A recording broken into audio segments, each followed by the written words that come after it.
सभी को नमस्कार है। आइए हम लोग शुरू करते हैं आज का सेशन। फिर जो है करंट घटना जो है ये आप एग्जाम अगर देना हो तब भी दे सकते हैं, जानकारी के उद्देश्य से भी आप देख सकते हैं। बात समझ रहे हैं? मतलब एग्जाम के पर्सपेक्टिव से भी अच्छा है और जानकारी के उद्देश्य से भी ठीक है। हम लोग करंट अफेयर्स में जो है पढ़ रहे हैं, प्रत्येक दिन का कुछ ना कुछ करंट अफेयर्स हम लोग जानेंगे। इस जो पीडीएफ अभी है तैयार, इस पीडीएफ को पाने के लिए आप इस नंबर पे हाय हेलो लिख सकते हैं, मैसेज कर सकते हैं करंट अफेयर्स लिखकर, ताकि हम आपको ग्रुप में जोड़ दें, ताकि आपको प्रत्येक दिन पीडीएफ मिलता रहे। आइए हम लोग क्लास शुरू करते हैं, है ना। इसमें है क्या, देखिए पैक्स सिलिका है क्या। पैक्स सिलिका के बारे में इसमें चर्चा है। पैक्स सिलिका जो है एक समझे ना, एक समूह है या एक प्लेटफॉर्म है जिसमें जो है जिसमें सिलिकॉन से संबंधित, जैसे यूनाइटेड स्टेट की लीडरशिप में एक स्ट्रेटेजिक पहल है जो आर्टिफिशियल इंटेलिजेंस, सेमीकंडक्टर और जरूरी मिनरल्स के लिए सुरक्षित मजबूत सप्लाई चेन पर फोकस करता है। यही एक ग्रुप है, समझ लीजिए, तो पैक्स का, जिसमें बहुत सारे देश मिले हैं। लोगों का ये सोच था कि भारत को नहीं रखा जाएगा पैक्स में, लेकिन भारत के बिना तो सब कुछ अधूरा है। जहां भी मैन पावर, विल पावर, इस सब का जरूरत है, वहां भारत जरूर चाहिए। तो अमेरिका मजबूरी में आकर पैक्स में भारत को भी रखा गया है। इंडिया ने नई दिल्ली में हुए एआई इम्पैक्ट समिट 2026 में पैक्स सिलिका डिक्लेरेशन पर ऑफिशियल साइन किया। देखिए एग्जाम में तो यही आएगा कि हाँ, पैक्स सिलिका पर कौन दो देश साइन किए, चाहे भारत अमेरिका के साथ क्या भारत साइन किया कि नहीं किया, चाहे पैक्स सिलिका में क्या हो सकता है। लेकिन अगर 1 मिनट इसके लिए कुछ जान लीजिएगा तो आपको याद करने के लिए बेहतर हो जाएगा, याद करने में बहुत आसान हो जाएगा कि पैक्स सिलिका है तो समझ गया कि हाँ क्या है। लेकिन पैक्स सिलिका में हुआ क्या, तो ये इंडिया में जो एआई इम्पैक्ट समिट 2026 हो रहा था, इसी में इस डिक्लेरेशन पर साइन किया गया। इस डिक्लेरेशन पर साइन करने के लिए अपने यहाँ से यूनियन मिनिस्टर अश्विनी वैष्णव और US under secretary for economic affairs Jacob Helberg थे। इसने इंडिया में यूएस एम्बेसडर सर्जियो गौर की मौजूदगी में साइन किया, जिसको हम अंडरलाइन कर रहे हैं, ध्यान से देखिए।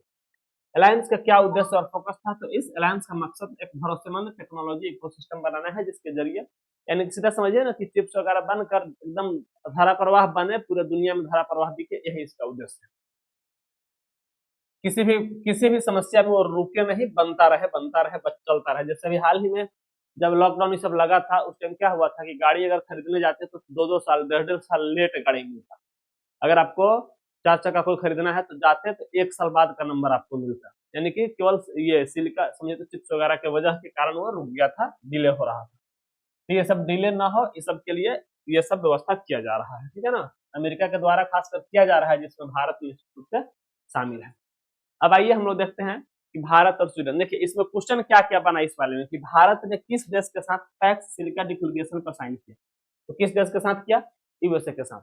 और जो है इसमें क्या बना कि इस डिक्लेरेशन पर कौन से मिनिस्टर ने साइन किया, तो यूनियन मिनिस्टर अश्विनी वैष्णव। यूएस का कौन मिनिस्टर था, तो US under secretary for economic affairs Jacob Helberg था।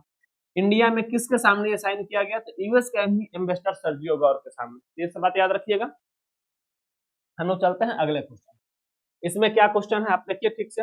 ये सिंपल है, इसमें कुछ नहीं। भारत और ईयू का जो फ्री ट्रेड एग्रीमेंट हुआ है, उसी एग्रीमेंट को हम लोग मिल के काम करेंगे। यह बात दोहराया है, किसके द्वारा दोहराया गया है, तो स्वीडन के, किसके द्वारा दोहराया गया है, तो स्वीडन के द्वारा, ठीक है। ये भारत और स्वीडन ने Bharat EU free trade agreement framework के तहत ग्रीन टेक और रिसर्च एंड डेवलपमेंट सहयोग के लिए अपना कमिटमेंट दोहराया। किसके द्वारा दोहराया गया है, भारत और स्वीडन के द्वारा। स्वीडन भी यूरोपीय देश का सदस्य है, इस कारण से उसी एग्रीमेंट के तहत ये लोग भी कहे हैं कि हाँ भाई, हम लोग फ्री ट्रेड एग्रीमेंट को सपोर्ट करते हैं, हम लोग उस साथ मिलकर काम करेंगे और मजबूत रिश्ता बनाएंगे दोनों देश के बीच। यही बात इसमें लिखा हुआ है। अब देखेंगे, क्वेश्चन समझेंगे। अब देखिए एक बुक है, जो बुक का नाम है, यहाँ देखिए, इस बुक को लिखे हैं ये भाई साहब ने, जिनका नाम है शशि थरूर। इस बुक के लेखक है शशि थरूर, लेकिन इसको विमोचन किए हैं सीपी राधाकृष्णन। कौन विमोचन किए हैं, सीपी राधाकृष्णन। इस बुक का नाम है द सेज हु री imagined Hinduism, the life lessons and legacy of Shri Narayan गुरु। किताब लॉन्च की, किसने लॉन्च की, तो उपराष्ट्रपति श्री राधाकृष्णन ने, श्री सीपी राधाकृष्णन ने। द सेज, हम बार बार इसलिए बोल रहे हैं कि आपको याद करिए कि द सेज हु री imagined Hinduism, the life lessons and legacy of Shri Narayan गुरु नाम की एक किताब लॉन्च की। अब किताब के बारे में थोड़ा सा जान लीजिए कि यह श्री नारायण गुरु के जीवन पर आधारित किताब है, उनके शिक्षाओं के बारे में बात होता है। इसमें उन्होंने बताया है कि समानता, एकता और सामाजिक सुधार पर उनके विचारों को समझाता है। किनके विचारों को? तो श्री नारायण गुरु के विचारों पर। अभी हम बता रहे हैं कि श्री नारायण गुरु है कौन। श्री नारायण गुरु कौन है, आ जाइए ये भी। वे केरल के एक आध्यात्मिक नेता और समाज सुधारक थे जिन्होंने जातिगत भेदभाव के खिलाफ काम किया। उन्होंने इंसानियत और सामाजिक मेलजोल के संदेश को बढ़ावा। जाति से, धर्म से, इस बात से ऊपर उठकर हम इंसानियत के मेलजोल को बढ़ाएंगे, सामाजिक मेलजोल को बढ़ाएंगे, ये बात कहते थे कौन? तो श्री नारायण गुरु। और इन्हीं के बातों को उस बुक में जो है लिखा गया है। किस बुक में?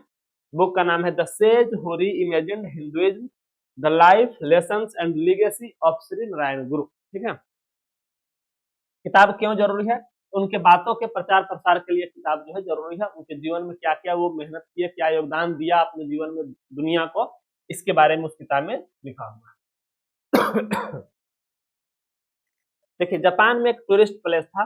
देखिए, जापान ने टूरिस्ट की गलत हरकतों की वजह से माउंट फूजी के पास Arakurayama Sengen park cherry blossom festival cancel कर दिया है। वहां जो लोग छात्र लोग घूमने जाते थे, वो लोग वहां जाके बदमाशी करते थे। घूमने का मतलब अगल बगल के लोगों को नीचा समझना, और वहां जाकर किसी जगह लिखा हुआ है कि नो एंट्री, उसमें गाड़ी लगा देना।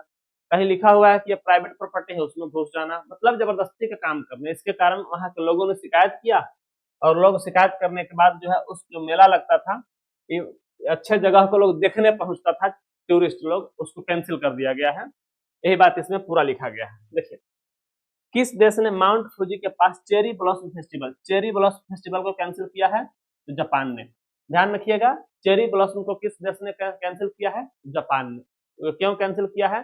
क्योंकि वहां के लोग जब घूमने जाते थे तो अगल बगल के लोगों को नीचा समझते थे, और वहां किसी घर में जबरदस्ती, घर कहने का मतलब प्राइवेट जगह में, अगर हम, मेरा फील्ड है, फील्ड में हम बैठे हुए, हम चाहते हैं कोई ना अंदर है, तो क्यों आएगा कोई अंदर? और नहीं भी बैठे हैं तो क्यों आएगा अंदर, जब मेरा प्राइवेट जगह है।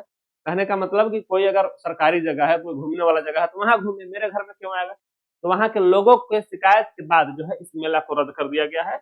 अब ये मेला समझिए तो कैंसिल हो गया है। वही है, चेरी ब्लॉसम फेस्टिवल कैंसिल कर दिया गया है। किस देश के द्वारा?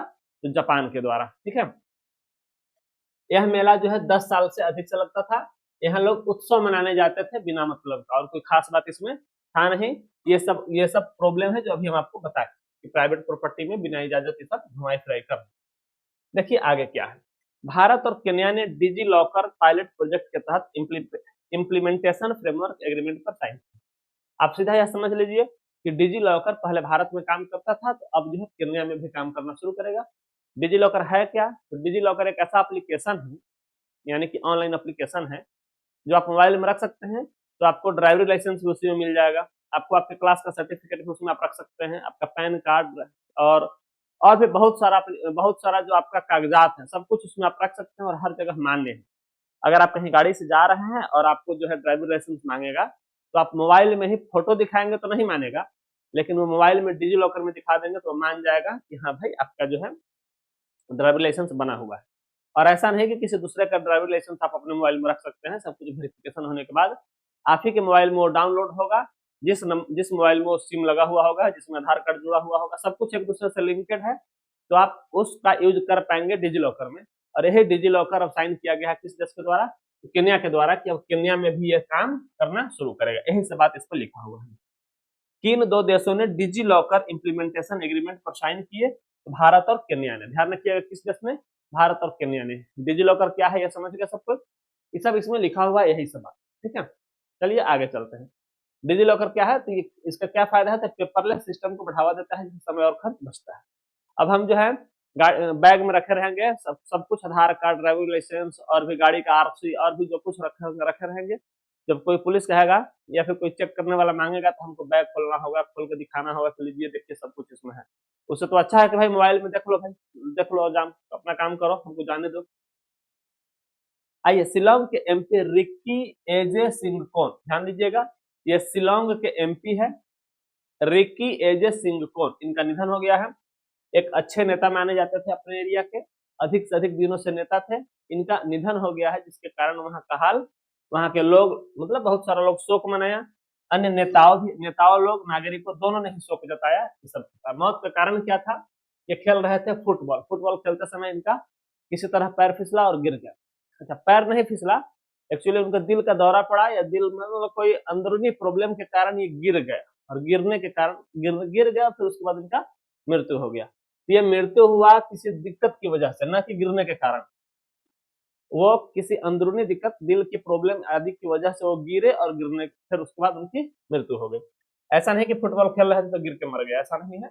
ये अंदरूनी प्रॉब्लम के कारण ऐसा हुआ, उनको कोई हार्ट अटैक हुआ हो या दिल से जुड़ी किसी दिक्कत की वजह से उनका मृत्यु हुआ। ठीक है, शिलोंग के एमपी थे एजे सिंगकॉन। एजे सिंगकॉन, देखिए रिकी सिंगकॉन किस चुनाव क्षेत्र से रिप्रेजेंट करते थे? तो शिलोंग से। किस चुनाव क्षेत्र से? तो शिलोंग से।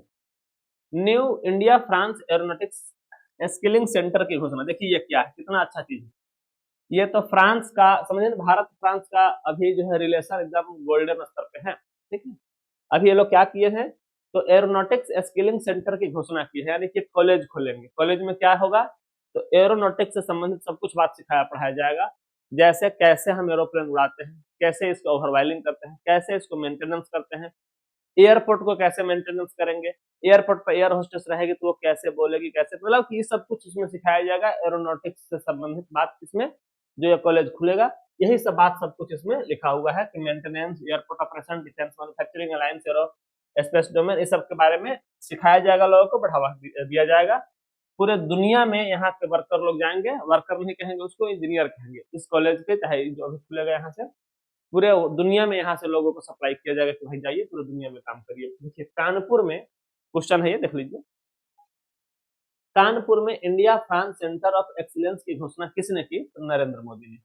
किसने? तो नरेंद्र मोदी ने। कानपुर में India France centre of excellence की घोषणा किसने की? तो नरेंद्र मोदी ने इस घोषणा को किया। ठीक है, चलिए आगे देखते हैं।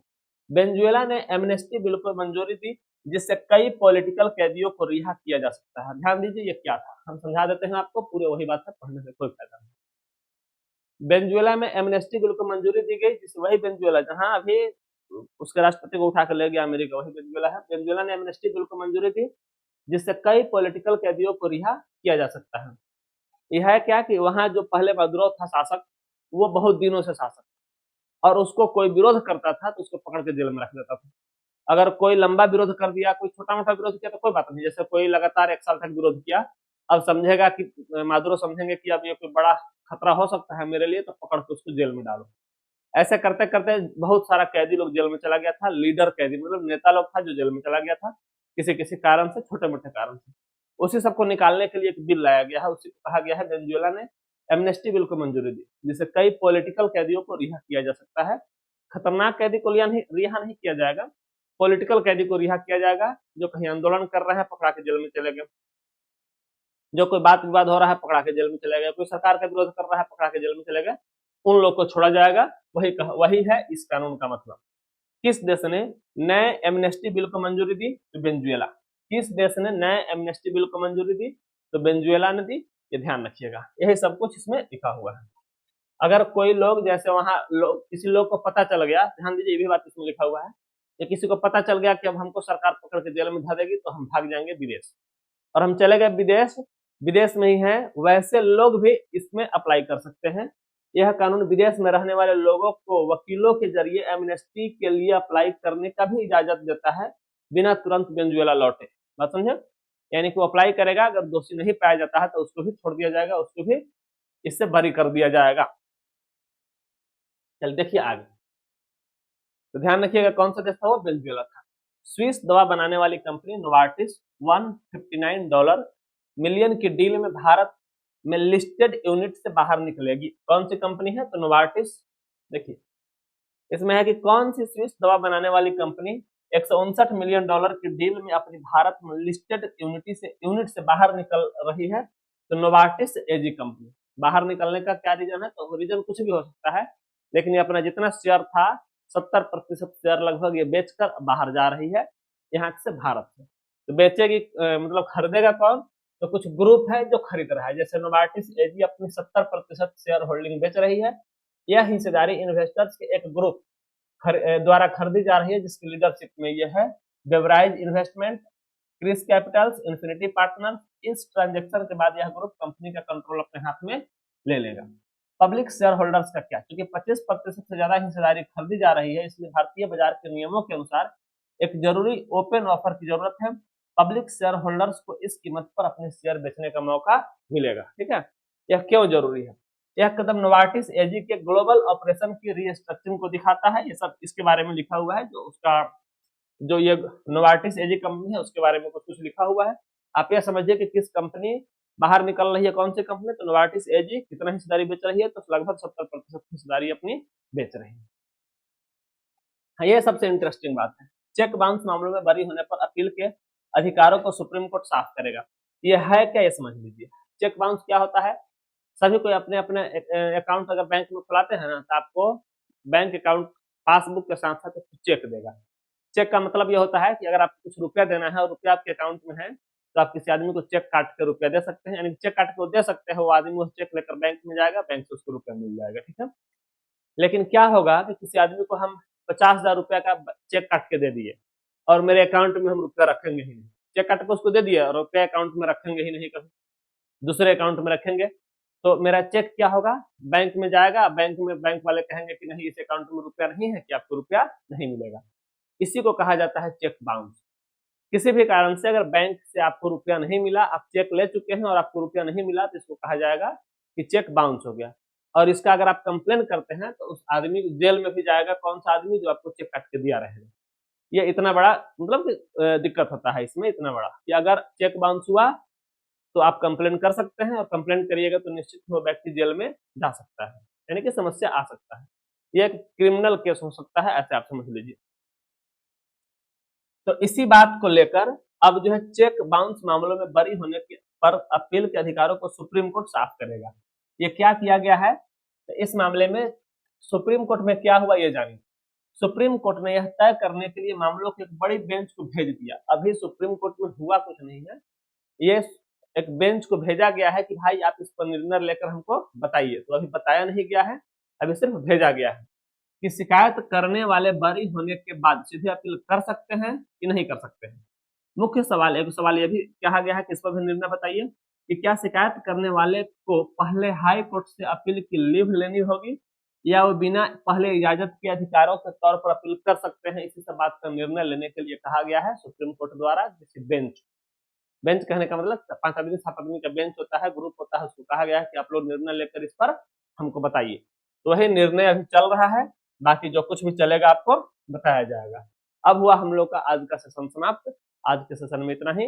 हम लोग का देखिए, अगर इस पीडीएफ को चाहिए तो निश्चित ही आप जो है इस नंबर पे आप क्या करें, कांटेक्ट करें, आपको जो है पीडीएफ सेंड किया जाएगा। बाकी ये जगह देखिए कितना अच्छा ये जगह है, कौन सा जगह है, जो लोग पहचानते होंगे इस जगह का नाम लिख सकते हैं कमेंट में, और जो लोग ना पहचानते होंगे हम उनको बता देते हैं। इसी जगह पे हम लोग का स्कूल है, जो स्कूल चलता है, जिस स्कूल का नाम इसमें कहीं ना कहीं यहाँ लिखा हुआ है। इसी जगह स्कूल के सामने से फोटो खींचा गया है, तो इतना अच्छा व्यू आया है, आप देख सकते हैं इतना अच्छा व्यू है। ये आपको हर एक पीडीएफ पे अब हमेशा मिलेगा इसी रूट में। चलिए ठीक है, मिलते हैं फिर अगले क्लास में, तब तक जय हिंद जय भारत।